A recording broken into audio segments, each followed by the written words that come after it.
जय हिंद सभी को। मैं विकास एक बार फिर से आप सभी का स्वागत करता हूं। चलिए ठीक है, कल तक हम लोगों ने बात कर ली थी। कहाँ तक हम कौन सा टॉपिक पढ़ रहे हैं? पहले हम पढ़ रहे हैं नदियाँ। नदियों में कौन सा पढ़ रहे हैं हम लोग? हिमालयी नदियाँ। और हिमालयी नदियों में कल हम लोगों ने गंगा नदी प्रणाली पूरी समाप्त कर ली थी और हम आ गए थे ब्रह्मपुत्र नदी प्रणाली में। और ब्रह्मपुत्र नदी प्रणाली में हमने ब्रह्मपुत्र नदी का पूरा फिगर बना दिया था, उसमें समझ भी लिया था सब कुछ ब्रह्मपुत्र नदी के बारे में। और अब आज हम आगे बढ़ेंगे ब्रह्मपुत्र नदी प्रणाली में। सर्वप्रथम हम लोग पढ़ेंगे ब्रह्मपुत्र नदी, उसके बाद आगे बढ़ेंगे। चलिए, आगे बढ़ने से पहले थोड़ा सा रिवीजन कर लेते हैं। कल हम लोगों ने पढ़ा था सोन नदी के बारे में। सोन नदी के बारे में कल हमने बात की थी। चलिए थोड़ा सा रिवीजन करते हैं सोन नदी के बारे में। आप बताइएगा सोन नदी कहाँ से निकलती है, इसका उद्गम कहाँ से होता है? सोन नदी का उद्गम कहाँ से होता है या इसमें कौन सी परियोजना स्थित है, हमने आपको बताई थी इसमें। और इसमें बांध एक भी बताया था, बांध के पीछे जलाशय स्थित है वो भी हमने आपको बताया था सोन की सहायक में। ये सब बातें कल हमने कर ली थी। तो चलिए थोड़ा रिवीजन करते हैं। सोन नदी का उद्गम हमारा अमरकंटक की पहाड़ियों से होता है। वह उत्तर की ओर चलते हुए या दानापुर बिहार में हमारी किसमें मिल जाती है? गंगा नदी में मिल जाती है हमारी सोन नदी। हमने इसी पे बताया था आपको, हमारे सोन नदी में एक परियोजना है जिसका नाम क्या है? बाण सागर परियोजना सोन नदी पर स्थित है। इसी सोन नदी की सहायक रिहंद नदी।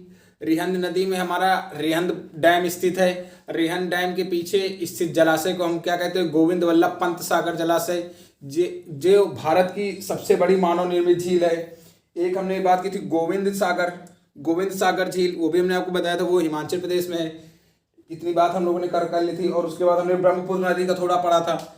ब्रह्मपुत्र नदी का उद्गम हमने आपको बताया था, वही चेमायुंडुंग ग्लेशियर मानसरोवर झील के आंगसी से इसका उद्गम होता है हमारी ब्रह्मपुत्र नदी का। इससे हमने बात की थी। सांगपो इसे तिब्बत में कहते हैं, यारंगल जारो इसे चीन में कहते हैं। उसके बाद इसका हमने एक अरुणाचल प्रदेश में आपको नाम बताया था, दिहांग इसको अरुणाचल प्रदेश में कहते हैं। वह ब्रह्मपुत्र में इसका नाम असम में इसका नाम ब्रह्मपुत्र पड़ जाता है। ये सब बातें हमने कल कर ली थी। चलिए इसके थोड़ा पीछे आते हैं। हमने चंबल नदी की बात की थी। चंबल नदी के चलिए हम 2-3 क्वेश्चन करते हैं आपसे। आप हमें बताइएगा घड़ियालों का आवास, घड़ियालों का प्राकृतिक आवास हमारा चंबल नदी होगा। उसके बाद हम बात करते हैं इसमें चंबल नदी में हमारे 3 बांध स्थित हैं। पहला होगा हमारा गांधी सागर बांध, ये कहाँ पे स्थित है? मध्य प्रदेश में। उसके बाद हमने बात की थी राणा सागर बांध, और एक होगा हमारा जवाहर सागर बांध, ये दोनों राजस्थान में स्थित हैं। ये इतनी बातें हमने कर ली थी। चंबल की सहायक ही हमने आपको बताया था कौन सी? क्षिप्रा। ये सब बातें हमने कल थी। काली, पार्वती, ये सब चंबल की सहायक थी। उसके थोड़ा सा पीछे आते हैं। हम लोगों ने चंबल नदी की पूरी बात की थी। चंबल के पहले हमने बात की थी यमुना नदी की, ठीक है। अब यमुना का उद्गम बंदरपूछ पहाड़ी से होता है, ये भी हमने आपको बताया था, ये सबको याद होगा। यमुना का उद्गम बंदरपूछ पहाड़ी, यमुनोत्री ग्लेशियर, बंदरपूछ पहाड़ी, यमुनोत्री ग्लेशियर, यहाँ से क्या यमुना का उद्गम होता है। आप हमें यही भी क्वेश्चन बताइएगा, देवप्रयाग किन 2 नदियों के संगम से मिलकर बना है? देवप्रयाग हमारा कौन सी 2 नदियों के संगम से मिलकर बना है? देवप्रयाग हमारा भागीरथी व अलकनंदा। हमने पंचप्रयाग पूरे पढ़ लिए थे, ठीक। ये हम बंदरपूछ पहाड़ी से हमारी यमुना का उद्गम होता है। इसी तरह बीच बीच में क्वेश्चन करते रहेंगे। आप अपने आप में रिवाइज करते रहिए, चीज़ें याद होती जाएंगी। जितना ज़्यादा हम चीज़ों को रिवाइज करेंगे, बार बार पढ़ेंगे, उतना ही ज़्यादा चीज़ें हमारे दिमाग में बैठती जाएंगी। ये हमारा मानना है, बाकी आपको जैसे अच्छा लगे। गंगा की सबसे बड़ी सहायक में हमने बात की थी कौन सी? यमुना। कौन सी? यमुना। यमुना को हमने आपको बताया था, ये 3 राज्य, कौन कौन से? 3 नहीं 4। एक उत्तराखंड होगा, उत्तराखंड, हिमाचल प्रदेश, ये भी हमने आपको बताया था, हरियाणा, यूपी, दिल्ली। 5 राज्यों में कौन सी हमारी है? यमुना नदी बहती है। हमने आपको बताया था प्रयागराज में या कहाँ से मिल जाती है? गंगा में। दिल्ली, मथुरा, आगरा, ये तीनों किसके? यमुना के तट पर स्थित हैं। यमुना में ही एक ये हरियाणा में एक हथनी कुंड बांध बना हुआ है। ये पूरा अलग चैप्टर में हम लोग पढ़ेंगे बांध वगैरह, फिर उसमें हम लोग इसमें वो कवर हो जाएगा इसमें। और हमने उसमें कोसानु बांध, आप बताइएगा हमें किस नदी पर है? कौन सा? कोसानु बांध कौन सी नदी पे है? ये हमने बात की थी शायद इसके पहले वाली क्लास में। कौन सी? कोसानु बांध हमारा कहाँ से? कोसी नदी में हमारा कोसानु बांध। कोसी नदी से ही 4-5 क्वेश्चन हमारे बन सकते हैं। कोसी नदी को विश्वासघाती नदी भी कह सकते हैं। पहला ये होगा बिहार का सुख हमारा कोसी नदी। और उसके बाद बंगाल का शोक हमारा दामोदर नदी, उड़ीसा का शोक हमारा महानदी। ये सब पॉइंट है, याद रखिएगा इनको। उसके बाद हमने महानंदा की बात की थी, कौन सी? महानंदा नदी की। महानंदा नदी का उद्गम हमने आपको बताया था दार्जिलिंग की पहाड़ियों से। किसका? महानंदा नदी का उद्गम। महानंदा नदी का उद्गम हमारी दार्जिलिंग की पहाड़ियों से। और ये गोदावरी घाट में किसमें? गंगा से मिल जाती है। ये हमने आपको बताया था बाएं तट से हिमालय नदियों में ये गंगा की अंतिम सहायक है। अब अंतिम सहायक अगर महानंदा है तो जाहिर सी बात है आपको प्रथम सहायक याद होनी चाहिए। प्रथम सहायक हमारी रामगंगा नदी। रामगंगा नदी भी हमने आपको बताया था गहरवाल की पहाड़ियों। कहाँ से? गहरवाल की पहाड़ियों से हमारी रामगंगा नदी का उद्गम होता है। वह कन्नौज में यह किसमें मिल जाती है? हमारी गंगा नदी में। कन्नौज में ये गंगा नदी में मिल जाती है हमारी रामगंगा नदी। रामगंगा नदी का उद्गम हमारी गहरवाल की पहाड़ियों से। चलिए इतना बात कर ली। चलिए अब आज आगे बढ़ते हैं हम लोग। आज हम लोग पढ़ेंगे कौन सी? ब्रह्मपुत्र नदी। कल हमने पूरा फिगर बना के आपको बता दिया था। चलिए जो लोग कल की क्लास नहीं देखे उनके लिए थोड़ा सा रिवीजन करते हैं। ब्रह्मपुत्र नदी प्रणाली, ब्रह्मपुत्र नदी तंत्र, ब्रह्मपुत्र नदी तंत्र। ज़्यादा चीज़ें हम लोग एक दिन में कवर नहीं कर पाते, लेकिन इतना है जितनी चीज़ें हम लोग पढ़ते हैं वो हम सॉलिड पढ़ते हैं, पूरा इतना रिवीजन करते हैं कि वो दिमाग में सेट होना ही पड़ेगा उनको। थोड़ा टाइम बेशक लगेगा लेकिन चीज़ें शानदार होंगी। थोड़ा सा इसको नीचे लिख देते हैं, दिख नहीं रहा है। ब्रह्मपुत्र नदी प्रणाली, ब्रह्मपुत्र नदी प्रणाली। और इसमें हम लोग सर्वप्रथम पढ़ेंगे ब्रह्मपुत्र नदी के बारे में पढ़ेंगे। चलिए अब इसका पॉइंट लिखते हैं। हमने ऐसे बताया था, ये हमारी ब्रह्मपुत्र नदी, चेमायुंगडुंग ग्लेशियर, ये हमने आपको बात की थी। नामचा बरवा पर्वत, ये यहाँ पे दिहांग, इसका अरुणाचल प्रदेश में यांगयात दर्रा। उसके बाद दिबांग व लोहित नदियाँ इसमें पासी घाट में आके मिलती हैं। रैंप घाटी में यहाँ धुबिया से पासी घाट तक ये रैंप घाटी में बहती है। यहाँ पे एक द्वीप था मांजुली द्वीप, जिसे जिला घोषित कर दिया गया है। उसके बाद इसमें जब ये गंगा पद्मा नदी आके मिलती है बांग्लादेश में, तो ये धुबरी से कहाँ? धुबरी से बांग्लादेश में आ जाती है। ये सब बातें हमने कल की थी, कल की क्लास में हमने। उसके बाद हमने यहाँ से बात की थी ये बराक नदी मणिपुर से बांग्लादेश में, इसको मेघना, जब ये इनकी धारा मिलती है तो ये आगे किस नाम से बढ़ती है? मेघना नाम से। चलिए ये सब बातें हम लोग करने वाले हैं। कल हमने इस पूरा फिगर बना के बात की थी ब्रह्मपुत्र नदी में। अब आज आगे बढ़ेंगे। अगर फिगर बनाएंगे तो काफ़ी टाइम हमारा आज का बर्बाद हो जाएगा और हमें बर्बाद करना नहीं है। चलिए फिर आगे बढ़ते हैं। लिख देते हैं, हम हर एक पॉइंट लिख देंगे। बेशक हम पॉइंट एक्सप्लेन ना कर पाए या बता ना पाए उस तरीके से, लेकिन जितनी चीज़ें आपको बोर्ड पे मिलेंगी वो पूरी सॉलिड मिलेंगी। वो उससे आप एमसीक्यू सॉल्व करना शुरू करिए। हम कहना शुरू करते हैं, आप एमसीक्यू सॉल्व करना शुरू कर दीजिए। जो भी आपका क्वेश्चन रुकता है, जहाँ तक हमने पढ़ लिया है, तो आप कमेंट बॉक्स में डाल दीजिएगा। अगले दिन उसका आपको उत्तर मिल जाएगा विथ पूरा विस्तार से। चलिए ठीक है, अब आगे बढ़ते हैं हम लोग।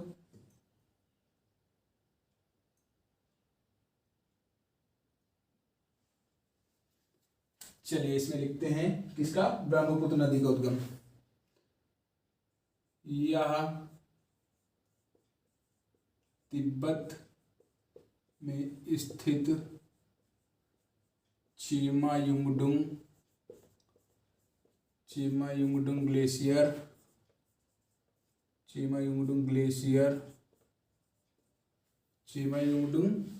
होगा, चेमायुंगडुंग ग्लेशियर या मानसरोवर झील। कौन सी झील? मानसरोवर झील के आंगसी से होता है। ये हो गया हमारा इसका ब्रह्मपुत्र नदी का उद्गम, चेमायुंगडुंग ग्लेशियर। उसके बाद मानसरोवर झील आंगसी से होता है। अगला पॉइंट इसमें लिखते हैं हम हमारी ब्रह्मपुत्र नदी में। ब्रह्मपुत्र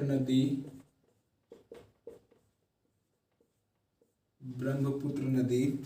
चलिए एक क्वेश्चन आप हमें बताइएगा, यहाँ पे हमें याद आ गया, मोस्ट इम्पॉर्टेंट है ये, ज़्यादातर पूछा जा सकता है और हम काफ़ी लोगों को नहीं पता होता है। पूर्ववर्ती नदियाँ हमने पहली क्लास में बात की थी ये पूर्ववर्ती नदियों के बारे में। अब आप हमें बताएंगे कौन सी 3 नदियां पूर्ववर्ती नदियों के नाम से जानी जाती हैं, आप हमें बताइएगा। ये इंपॉर्टेंट क्वेश्चन है, इस पर थोड़ा सा बात करेंगे। पूर्ववर्ती नदियां हमने आपको बताई थी पहले दिन, कौन कौन सी होंगी? सिंधु, सतलज व ब्रह्मपुत्र। कौन सी? सिंधु, सतलज, ब्रह्मपुत्र। पूर्ववर्ती नदियों में हमने आपको क्या क्या बताया था? हिमालय के निर्माण के पहले, कौन सा? हिमालय के निर्माण के पहले जो बहने वाली नदियां, कौन सी? हिमालय के निर्माण से पहले बहने वाली नदियां, वे नदियां जो हिमालय को काटकर भारत में प्रवेश करती हैं, वे पूर्ववर्ती नदियां कहलाती हैं। एक बार हमारे साथ आप लोग भी दोहराइएगा। हिमालय के बनने से पूर्व या हिमालय के निर्माण के पहले बहने वाली नदियां, हिमालय के निर्माण से पहले बहने वाली नदियां या हिमालय को काटकर भारत में प्रवेश करने वाली नदियां पूर्ववर्ती नदियां कहलाती हैं। पूर्ववर्ती नदियों में हमने बात की कौन कौन सी? सिंधु, सतलज व ब्रह्मपुत्र। सिंधु, सतलज व ब्रह्मपुत्र। ठीक है, ये हो गया हमारा। चलिए अब आगे बढ़ेंगे। इसमें अगला पॉइंट लिखते हैं, ब्रह्मपुत्र नदी एक पूर्ववर्ती नदी है। ब्रह्मपुत्र नदी कैसी नदी है? पूर्ववर्ती नदी है। पूर्ववर्ती नदी हमने 3 आपको बता दिए हैं। चलिए इसमें अगला पॉइंट लिख देखते हैं। इसी ब्रह्मपुत्र में इसकी कुल लंबाई, किसकी कुल लंबाई? ब्रह्मपुत्र की कुल लंबाई 2900 किलोमीटर है। 2900 किलोमीटर है। भारत में इसकी कुल लंबाई, भारत में इसकी कुल लंबाई 916 किलोमीटर है। हम जो लोग नोट्स बनाते हैं उन लोग के लिए एक शब्द कहना चाहेंगे। आप इसमें अगर ये आपको कुछ समझ में नहीं आता है कि ये क्या लिखा हुआ है, तो हम लिखने से पहले वो पूरा शब्द बोल के बता देते हैं, पूरा पॉइंट पढ़ देते हैं। आप हमारी भाषा को सुन के कॉपी में लिख लिया करिए। इसके चक्कर में ना रहा करिए कि ये समझ में नहीं आ रहा, ये क्या लिखे, कैसे पूछे। ठीक है, हम उसके पहले ही आपको बता देते हैं पूरा पॉइंट। चलिए इतना बना लीजिए, फिर अगला पॉइंट इसमें बात करेंगे। ये हमारा थोड़ा लंबी नदी है, ख़त्म करते हैं इसको। हो गया, चलिए इसको साफ करते हैं, फिर आगे बढ़ते हैं। आज इसको ख़त्म करते हैं, ब्रह्मपुत्र नदी पूरी।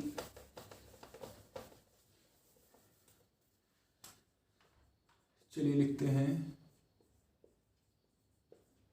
ब्रह्मपुत्र नदी को अलग अलग, हमने बताया था ना, इसको अलग अलग स्थानों पर, अलग अलग स्थानों पर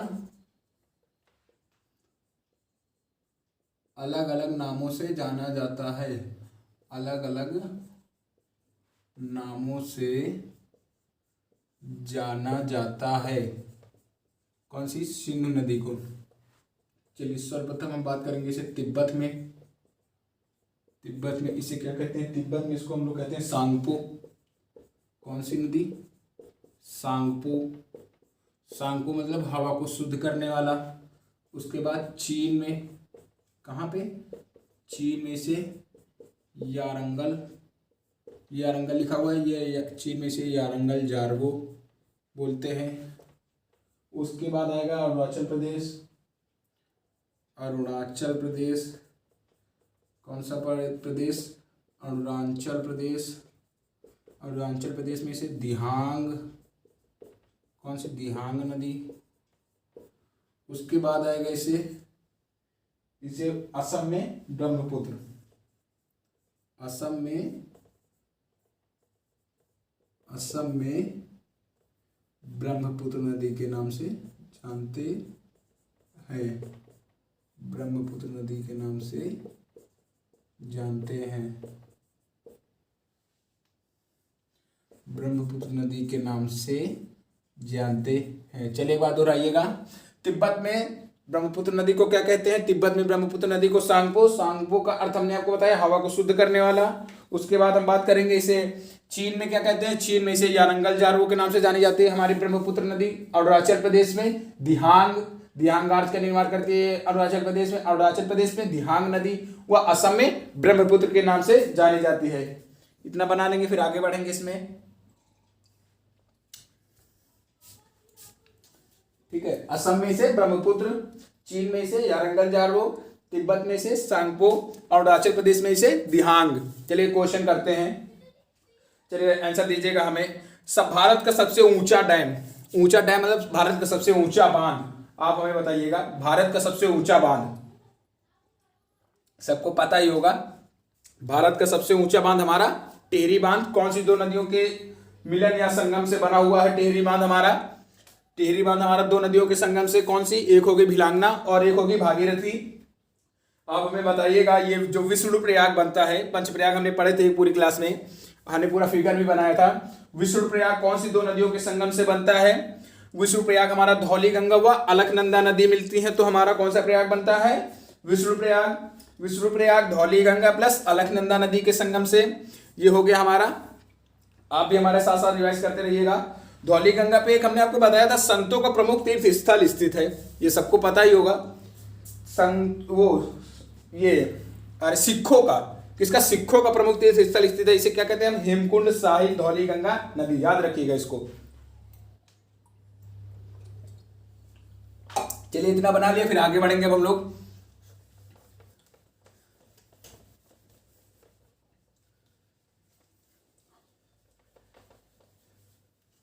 अगला पॉइंट लिखते हैं किसमें? ब्रह्मपुत्र नदी में।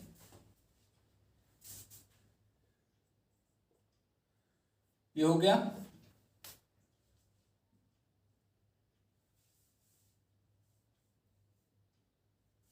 चलिए इसको लिखते हैं,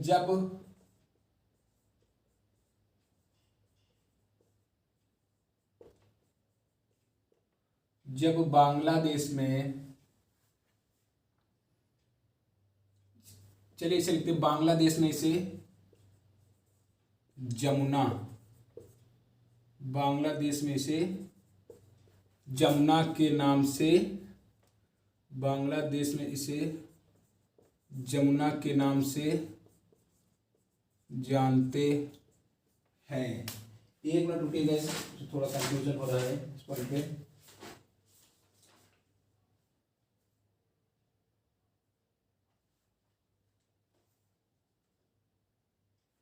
हाँ, ये इसे जमुना नाम से इसे बांग्लादेश में बुलाया जाता है, याद नहीं आ रहा था इसे अभी। चलिए इसी वक्त कंफ्यूजन को दूर करते हैं। कौन सी नदियों से कौन सा संगम बनता है इसी बांग्लादेश में? चलिए लिखते हैं, जब बांग्लादेश में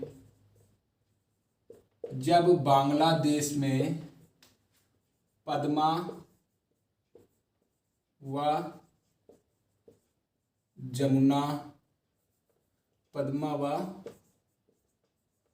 जमुना का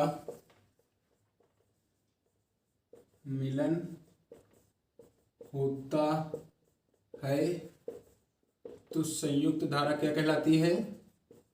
संयुक्त धारा पद्मा। ठीक है, संयुक्त धारा पद्मा कहलाती है।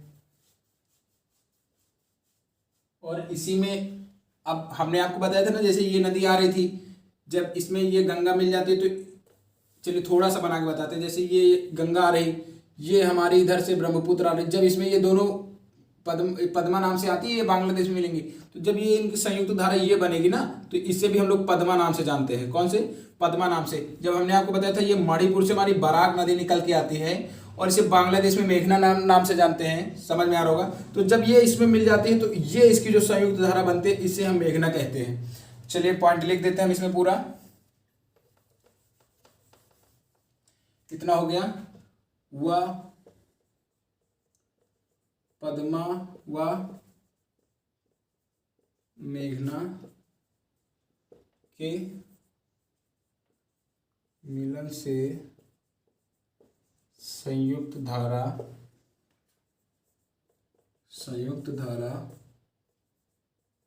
मेघना, संयुक्त धारा, ये मेघना लिखा हुआ है, मेघना नदी के नाम से जानी जाती है। ये हो गया हमारा, चलिए इसको बना लीजिए, फिर आगे बढ़ेंगे इसमें। अगला पॉइंट हो गया, चलिए इसको साफ करते हैं, नीचे वाला नोट करते रहिएगा।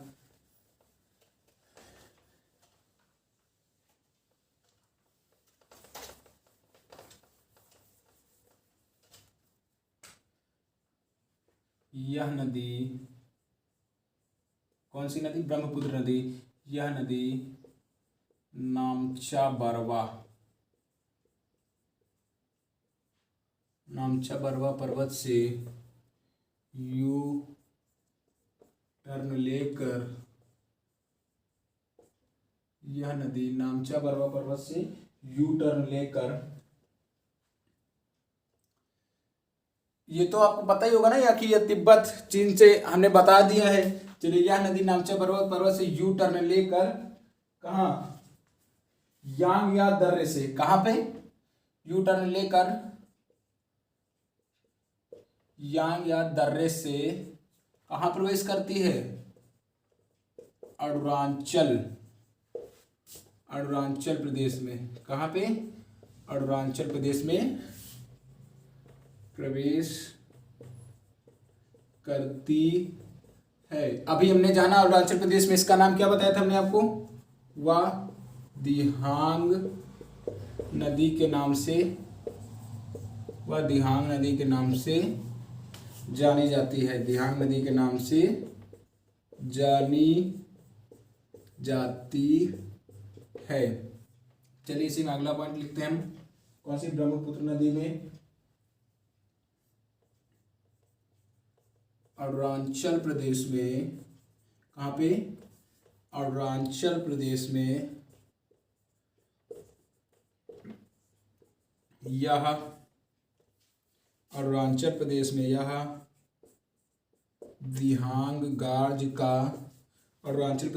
दिहांग गार्ज का निर्माण करती है। इतना हो गया, बना लीजिए। तब तक हम थोड़ा सा रिवीजन करते हैं इसी बीच में। ब्रह्मपुत्र नदी, सर्वप्रथम ब्रह्मपुत्र नदी कहाँ से निकलती है? सर्वप्रथम ब्रह्मपुत्र नदी हमारी चेमायुंगडुंग ग्लेशियर मानसरोवर झील के आंगसी से निकटती है।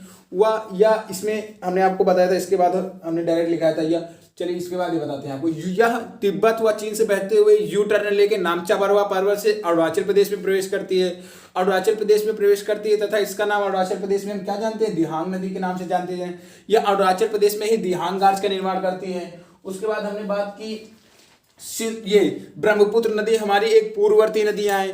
पूर्ववर्ती नदियों में हमने 3 नदियों की बात की थी। कौन कौन सी? सिंधु, सतलज व ब्रह्मपुत्र, ये हो गई। चलिए अब अगली बात हमने इसमें की थी, इसकी ब्रह्मपुत्र की लंबाई कितनी? 2900 मीटर पूरी है, वह 916 भारत में है। उसके बाद हमने इसकी बात की थी कि इसको अलग अलग स्थानों पे अलग अलग नामों से जाना जाता है। तिब्बत में हमने इसका आपका नाम बताया सांगपो का अर्थ हवा को शुद्ध करने वाला। उसके बाद हमने आपको चीन में इसका नाम क्या बताया? यारंगल जारू। उसके बाद अरुणाचल प्रदेश में ये लिखा हुआ है, अरुणाचल प्रदेश में दिहांग नदी। उसके बाद ब्रह्मपुत्र कहां से जानी जाती है? असम से इसका नाम ब्रह्मपुत्र। और जब बांग्लादेश में चली जाती है तो जमुना नाम से जानी जाती है। चलिए यहीं पे बताइएगा, जमुना प्लस पद्मा जब मिल जाती हैं तो उनकी संयुक्त धारा का नाम क्या दिया जाता है? पद्मा नाम दिया जाता है। क्या? पद्मा नाम से बहती हैं। उसके बाद आप हमें बताइएगा, जब पद्मा और मेघना नदी हमारी कौन सी है? ये मणिपुर से निकलती है, हमारी बराक नदी है, जिसका नाम कहां से इसका नाम बांग्लादेश में मेघना पड़ जाता है। और मेघना और पद्मा की संयुक्त धारा जब आगे बढ़ती है तो इसका नाम क्या पड़ता है? मेघना नदी। इतनी बात हम लोगों ने कर ली। चलिए अब आगे बात करते हैं। इसमें बना लिया सबने? जितनी देर हम रिवीजन करते हैं आप बनाया करिए, इसको लिखा करिए कॉपी में। नोट्स बना लेंगे, आप ही के लिए फायदा रहेगा। चलिए इसमें अगला पॉइंट लिखते हैं। इसमें ब्रह्मपुत्र नदी में हम कहां तक आ गए थे? दिहांग गार्ज का निर्माण करती है। चलिए इसमें लिखते हैं,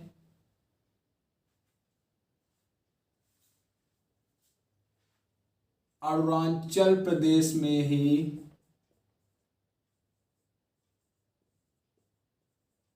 अरुणाचल प्रदेश के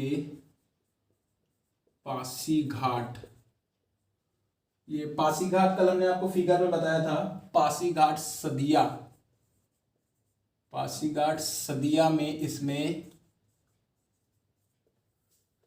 दिबांग, कौन सी, दिबांग व लोहित, दिबांग व लोहित नदी आकर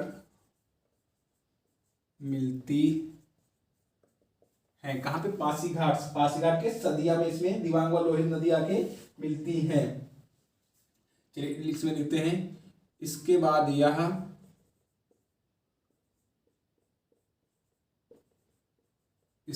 यह असम में प्रवेश करती है। इसके बाद यह असम में प्रवेश करती है, असम में प्रवेश करती है। चलिए यहीं पे एक पॉइंट और लिख देते हैं, यह, चलो जब बात करेंगे धुबरी की तब उसमें धुबरी का पॉइंट लिखेंगे। अगला पॉइंट इसमें ब्रह्मपुत्र में लिखते हैं हम, ये आप नोट करते रहिएगा। असम में यह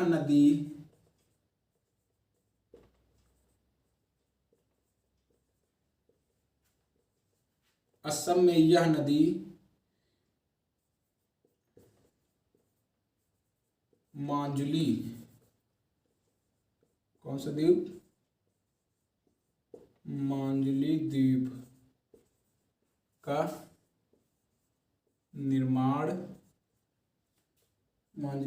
निर्माण करती है हमारी ब्रह्मपुत्र नदी। माजुली द्वीप जिसे असम सरकार ने क्या जिला घोषित कर दिया है, जो विश्व का सबसे बड़ा नदी द्वीपी है। चलिए लिख देते हैं, जो विश्व का सबसे बड़ा नदी द्वीपी जिला है या सबसे बड़ा द्वीप है, जो मतलब हमारा माजुली द्वीप, जो विश्व का सबसे बड़ा नदी द्वीप है या नदी द्वीपी जिला है, या नदी द्वीपी जिला है। इतनी बात हो गई, इसको बना लीजिए फिर आगे बढ़ेंगे। ये इंपॉर्टेंट है हमारा, माजुली द्वीप हमारी ब्रह्मपुत्र नदी, इसको आप याद रखिएगा। और इसमें ये भी लिख देते हैं, माजुली द्वीप को जिला घोषित किया गया है। इसमें यह भी लिख देते हैं, यह भारत का पहला नदी द्वीपी जिला है। भारत का पहला नदी द्वीपी जिला, भारत का पहला नदी द्वीपी जिला माजुली है। दिख रहा होगा आप लोगों को? जी पूरा दिख रहा है। ये हमारा माजुली द्वीप का निर्माण हमारी कौन सी नदी करती है? ब्रह्मपुत्र। ठीक है, इतनी बात हो गई। जो माजुली द्वीप विश्व का सबसे बड़ा नदी द्वीप है, विश्व का सबसे बड़ा नदी द्वीप हमारा कौन सा है? माजुली द्वीप। उसके बाद इसी माजुली द्वीप को असम सरकार ने जिला घोषित कर दिया गया है। यह सबसे बड़ा नदी द्वीपी जिला भी है, कौन सा? माजुली द्वीप। उसके बाद यह भारत का पहला नदी द्वीपी जिला। इसमें 3-4 क्वेश्चन बन गए हैं, ये इंपॉर्टेंट है, याद रखिएगा इसको। फिर आगे बढ़ते हैं इसमें।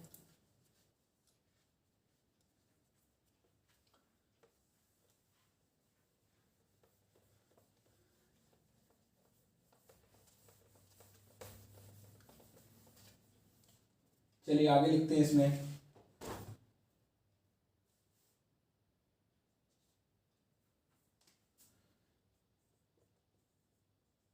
यह नदी सदिया से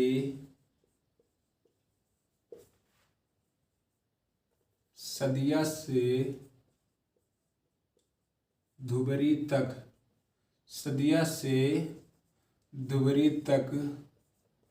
रैंप घाटी में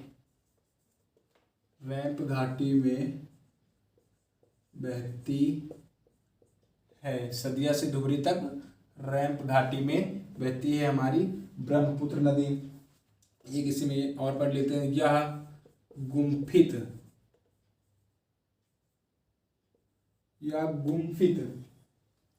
गुम्फित जलमार्ग में,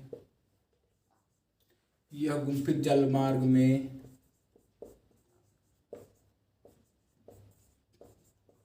प्रवाहित होती है।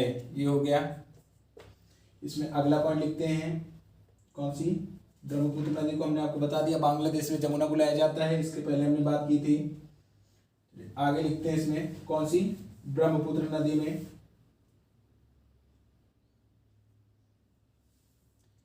ये हो गया। चलिए उसके बाद इसमें कौन सा पॉइंट आएगा? हमने आपको बताया इसे बांग्लादेश में क्या कहते हैं, जमुना नाम से कहते हैं। चलिए लिख ही देते हैं, कंफ्यूजन हो रहा है इसमें, लिखा है कि नहीं पता नहीं। बांग्लादेश में इसे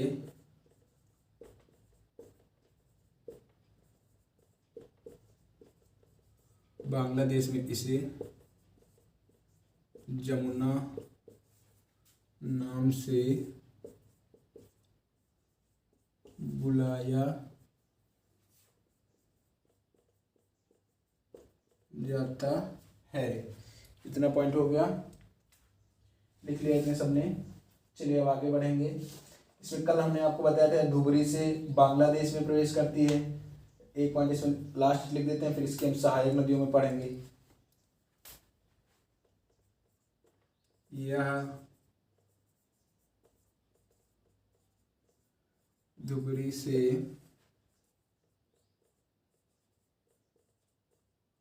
बांग्लादेश में प्रवेश करती है। ना हो गया। चलिए अब आगे बढ़ेंगे।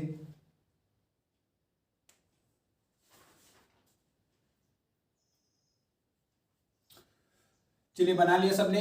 यहीं पे हम लोग वो जो बराक नदी हमने बताई थी ना, उसको पढ़ लेते हैं, फिर इसकी सहायक नदियां पढ़ेंगे। हो गया इतना। चलिए आगे बढ़ते हैं। अब बराक नदी में क्या, इससे हमने आपको बताया था इसका उद्गम मणिपुर।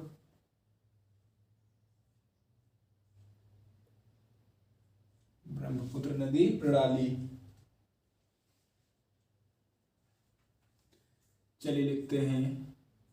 अब अगली होगी हमारी बराक नदी। चलिए इसके पॉइंट हमने आपको बता दिया। बांग्लादेश में इसको मेघना, उद्गम मणिपुर, इसमें एक बांध स्थित है तिपाई मुख बांध, याद रखिएगा। इसका उद्गम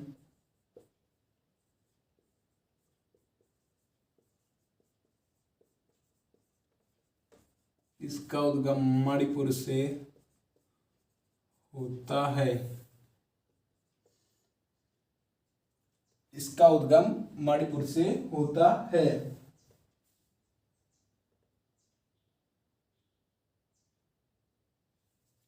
तिपाई बताया ना आपको, बांग्लादेश में इसको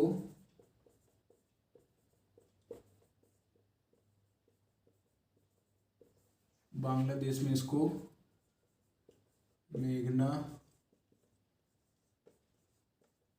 बुलाते हैं। अगला पॉइंट इसमें लिखते हैं, ये इंपॉर्टेंट है।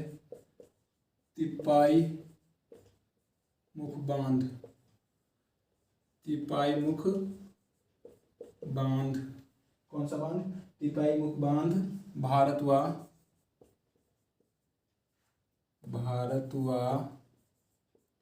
बांग्लादेश के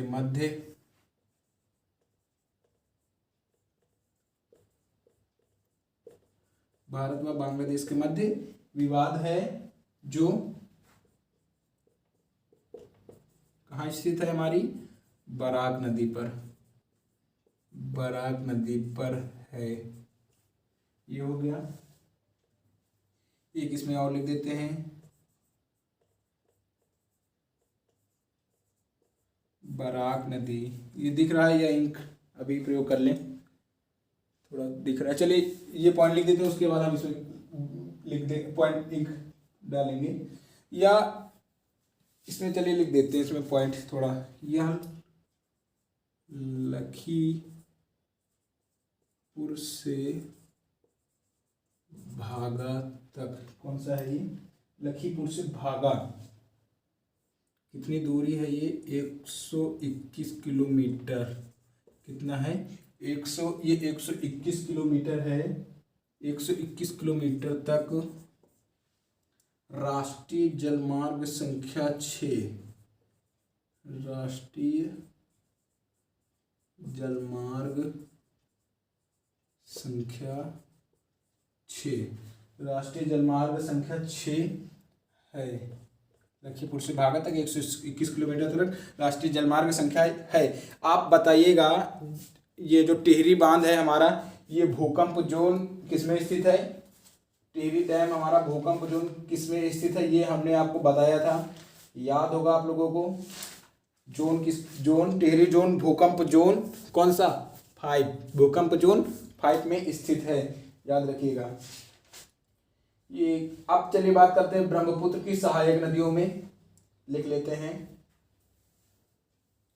ब्रह्मपुत्र की सहायक।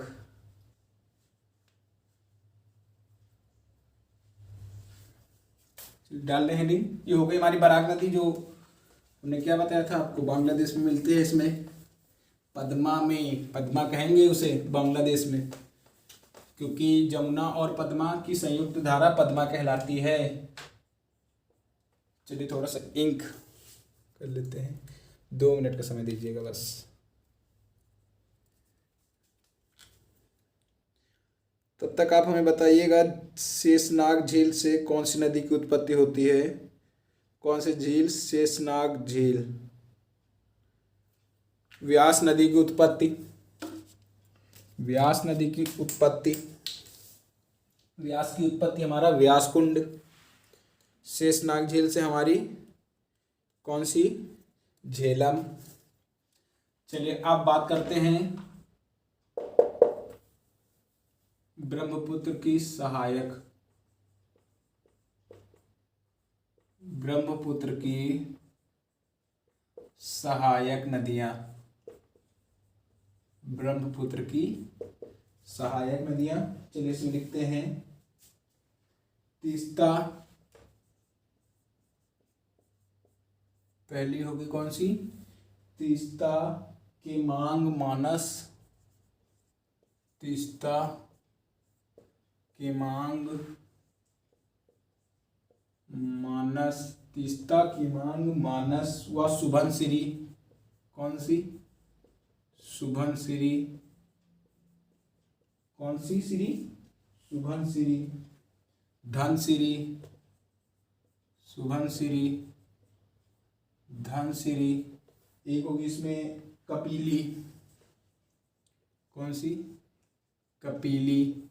ये सुबनसिरी भी इसको बोलते हैं, इसको सुभानसिरी भी बोलते हैं, जैसे आपको अच्छा लगे। कपिली हो जाएगी। उसके बाद संकोश। कौन सी? संकोश, संकोश बराक, संकोश बराक आदि हैं, संकोश बराक आदि हैं। ये हमारी ब्रह्मपुत्र की सहायक नदियां हैं।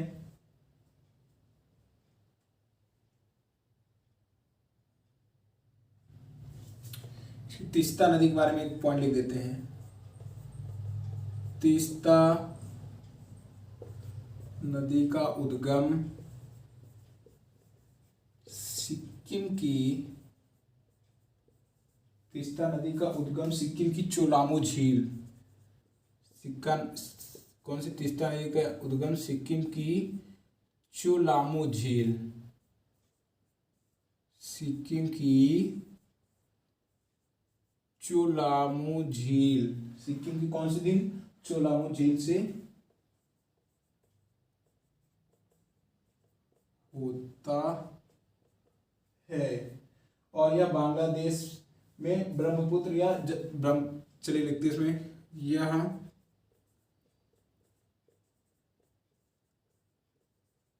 बांग्लादेश में जमुना, या ब्रैकेट में लिख देते हैं ब्रह्मपुत्र में मिल जाती है, ब्रह्मपुत्र में मिल जाती है। चलिए इतने पॉइंट हो गए हमारे, इसको बना लीजिए। फिर एक भारत की सबसे ज़्यादा लवड़ी नदियों के बारे में बात कर लेते हैं, फिर आगे बढ़ेंगे हम लोग। फिर आज ब्रह्मपुत्र नदी खत्म कर ली है हम लोगों ने, कल से कल से आ जाएंगे हम लोग इसमें प्रायद्वीपीय नदियों में, कल से शुरू करेंगे, फिर धुआंधार तरीके से आगे बढ़ेंगे। चलिए इतना सबने बना लिया, अब आगे बढ़ते हैं। 40 मिनट कब निकल जाते पता ही नहीं चलता। चलिए ले देते हैं भारत की सबसे ज्यादा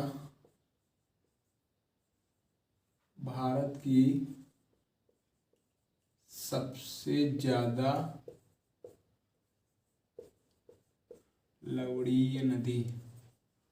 भारत की सबसे ज्यादा लवणीय नदी कौन कौन सी हैं? बराक, कोपिली। कौन सी? बराक,